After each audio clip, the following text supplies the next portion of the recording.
Hello, this is my second formal analysis. This is on the painting called A Sunday Afternoon on the island of La Grande Jatte.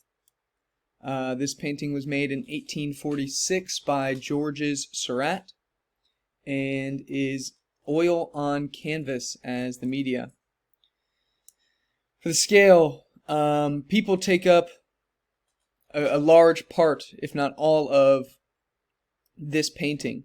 These people are all throughout the front, and with all these small details, you probably have to stand very close to this painting to really appreciate all of the small, minute details that are throughout this painting.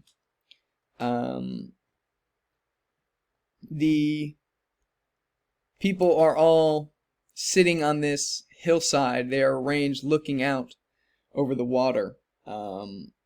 There is mostly curved natural lines, as these people are natural figures. There are curved lines on the trees, the curved lines of the people, their arms, their faces, other bodily features, and there are the forms of people, also the edges of the hills and the trees, and the edge where the hill ends and the water starts.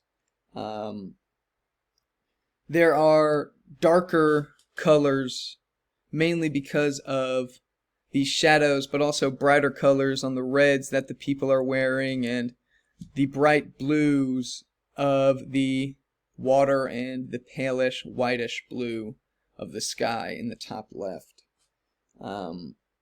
It seems that the light is coming from the top left of this painting, as it's shining down, casting a large shadow over the people in the foreground, and the people who are standing in the light are actually casting shadows behind them.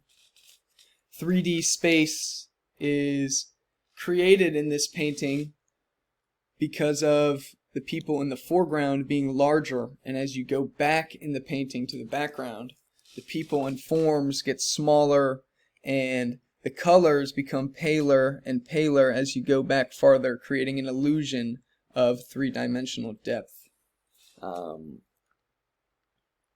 There is a pattern of people all throughout the right side and middle of the painting, and it tapers off as you go farther left, where it turns into open waters and blue skies.